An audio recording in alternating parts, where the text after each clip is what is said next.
ఇటువంటి మంచి విషయాల మీద నేను ఇందాక చెప్పినట్టుగా మంచి విషయాల మీద వాళ్ళు ఇచ్చినటువంటి హామీల మీద గ్యారంటీల మీద చర్చ జరగకుండా రాష్ట్ర ప్రజల దృష్టి మరల్చే కుట్ర. రైతు రుణమాఫీకి సంబంధించి ఏదో చేసినాం హడావిడిగా అయిపోయింది రైతు రుణమాఫీ అని చెప్పి వాళ్ళు మాట్లాడడం మొదలు పెడితే మేము ఇదే బీఆర్ఎస్ పార్టీ ప్రధాన కార్యాలయంలో హెల్ప్ డెస్క్ పెట్టి రైతుల నుంచి వివరాలు తీసుకొని ఎంతమంది రైతులకు ఇంకా రుణమాఫీ కాలేదో, ఎన్ని లక్షల మంది రైతులకు రుణమాఫీ కాలేదో అసెంబ్లీ వేదికగా ఎండగట్టినాం. ఇక్కడికి వచ్చినటువంటి వివరాలు కూడా రాష్ట్ర ప్రభుత్వానికి పంపించినాం.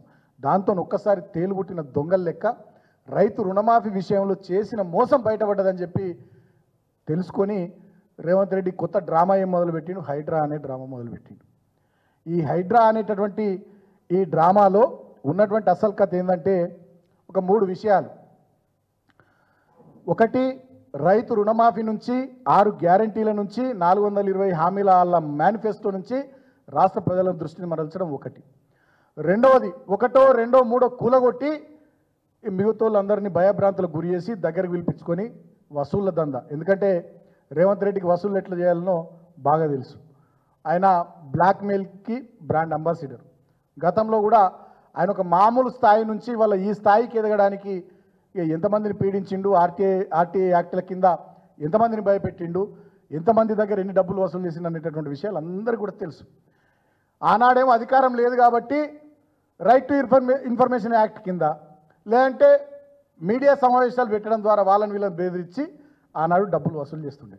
ఇవాళ అధికారంలో ఉన్నాడు కదా, బాజాప్తా హైడ్రా అనే సంస్థను పెట్టిండు. హైడ్రా అనే సంస్థను పెట్టి 1-2 కొట్టి మిగతా వాళ్ళందరినీ భయపెట్టి డబ్బులు వసూలు చేయాలనేది రెండో కుట్ర. ఇక మూడో కుట్ర ఏంది, మొన్న 2023 అసెంబ్లీ ఎన్నికల్లో ఈయనకు ఒక్క సీట్ రాలే హైదరాబాద్లో. ఈ హైదరాబాద్ ప్రజల మీద, ముఖ్యంగా దళితులు, గిరిజనులు, బీసీలు, మైనారిటీలు, పేద ప్రజల బస్తీలు, ఎక్కడెక్కడనైతే ఏ పోలింగ్ బూత్లలో ఓట్లు ఎక్కువ బీఆర్ఎస్ పార్టీకి వచ్చినాయో వాటి మీద పగబట్టి ఆ చెరువుల పక్కన ఉండేటి వాళ్ళు కానీ, నాలాల పక్కన ఉండేటటువంటి వాళ్ళు కానీ, బస్తీలలో ఉండేటటువంటి దళితులు, బీసీలు, అమాయక లంబాడ ప్రజలు, అదేవిధంగా మైనారిటీ ప్రజల ఇళ్లను ఊలగొట్టే టార్గెట్ పెట్టుకున్నాడు. అంటే ఆ రకంగా ఈ వర్గాల ప్రజల మీద కక్ష తీర్చుకుంటా ఉన్నాడు. నేను ఒకటే మాట వాళ్ళు అడుగుతా ఉన్నా, మీకు మంచిగా చూపిస్తా. రేవంత్ రెడ్డి ఆ మధ్య నాగార్జునది ఎన్ కన్వెన్షన్ ఊలగొట్టిండు. నాగార్జునది N convention ఊలగొట్టిండు. ఏం చెప్తాడు రేవంత్ రెడ్డి కానీ, వాళ్ళ ప్రభుత్వ పెద్దలు కానీ, అధికారులు కానీ ఏం చెప్తారంటే, తమ్మిడికుంట చెరువును ఆ ఎఫ్టీఎల్ జోన్లో, ఆ తమ్మిడికుంట చెరువు ఎఫ్టీఎల్ జోన్లో ఎన్ కన్వెన్షన్ ఉంది కాబట్టి కూలగొట్టినామని అంటారు. సరే, ఓకే, ఎన్ కన్వెన్షన్ కూలగొట్టిరు.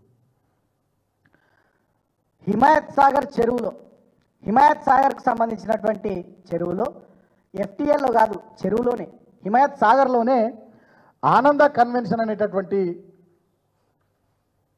కన్వెన్షన్ ఉంది. తమ్మిడికుంట చెరువులో ఎఫ్టీఎల్ జోన్లో, బఫర్ జోన్లో ఉన్నటువంటి ఎన్ కన్వెన్షన్ కూలగొట్టిన ఈ మొగోడు, ఈ సిపాయి, హైదరాబాద్లోని చెరువుల్ని రక్షించే రక్షకుడు రేవంత్ రెడ్డి హిమాయత్ సాగర్ చెరువులో కట్టినటువంటి ఆనంద కన్వెన్షన్ ఎందుకు కూలగొట్టలేడు అంటే, ఇండస్ట్రీలో నడుస్తున్నటువంటి టాక్ ఏంటంటే, రేవంత్ రెడ్డి నాగార్జునను 400 కోట్లు అడిగిందట. రేవంత్ రెడ్డి నాగార్జునను 400 కోట్లు అడిగితే నాగార్జున ఈయనందుకు ఎన్ కన్వెన్షన్ కూలగొట్టిండు. ఈ ఆనంద కన్వెన్షన్ అనేటోళ్ళను వాళ్ళని బెదిరిస్తే, వాళ్ళు పోయి వీళ్ళ సోదరులను కలిస్తే వాళ్ళు ముడుపులు ముట్ట చెప్పుకున్నారు.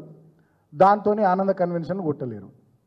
నేను ఇవాళ ఇంకో మాట అడుగుతున్నా, సున్నం చెరువు దగ్గర మా దళిత బిడ్డల ఇల్లు కూలగొట్టినావు రేవంత్ రెడ్డి, మా మహబూబ్ నగర్ లంబాడ బిడ్డల ఇల్లు కూలగొట్టినావు రేవంత్ రెడ్డి. ఇదే గండిపేట ఎఫ్టీఎల్లో కాదు, గండిపేట చెరువులో ఫామ్ హౌస్ 18 ఎకరాలలో కట్టుకున్నటువంటి నీ కాంగ్రెస్ ప్రభుత్వంలోని ఎమ్మెల్యే ఆయన ఇల్లు ఎందుకు కూలగొడతలేవు అంటే, ఆయనకు ఛానల్ ఉంది, పేపర్ ఉంది, అవి రెండు నీకు అవసరం కాబట్టి, నీ అధికార పార్టీకి సంబంధించినటువంటి ఎమ్మెల్యే కాబట్టి 18 ఎకరాలు చెరువునే ఆక్రమించి ఎమ్మెల్యే వివేక్ అనేట ఆయన 18 ఎకరాల్లో ఫామ్ హౌస్ కట్టుకుంటే, గోల్ఫ్ కోర్స్ పెట్టుకుంటే, పెద్ద ఎత్తున భవంతులు నిర్మిస్తే వివేకు కాంపౌండ్ వాల్ ముట్టే దమ్ము లేని నువ్వు పేద సున్నం చెరువు పక్కకు పేదోళ్ళు ఎవరో మహబూబ్ నగర్ నుంచి, వేరే ఇతర జిల్లాల నుంచి వచ్చే దళితులు, గిరిజనులు వాళ్ళేదో మామూలు పాపం ఏదో ఇండ్లు కట్టుకుంటే వాళ్ళని మాత్రం కూలగొట్టేందుకు నీ రంగనాథ్కు మంచిగానే బుల్డోజర్లు దొరుకుతాయి, ముఖ్యమంత్రి రేవంత్ రెడ్డికి బుల్డోజర్లు దొరుకుతాయి. చెన్నూరు కాంగ్రెస్ ఎమ్మెల్యే V6 వెలుగు ఓనరు, విశాఖ కంపెనీ ఓనరు, 1000 కోట్ల అధిపతి వివేక్ ఇంటికి పోయేటందుకు మాత్రం ఆ 18 ఎకరాల ఫామ్ హౌస్ కాంపౌండ్ వాళ్ళు ముట్టుకునేటందుకు మాత్రం మీకు తెలంగాణలో చుట్టుపక్కల రాష్ట్రాల్లో మీకు బుల్డోజర్లు దొరికాయి రేవంత్ రెడ్డి గారు.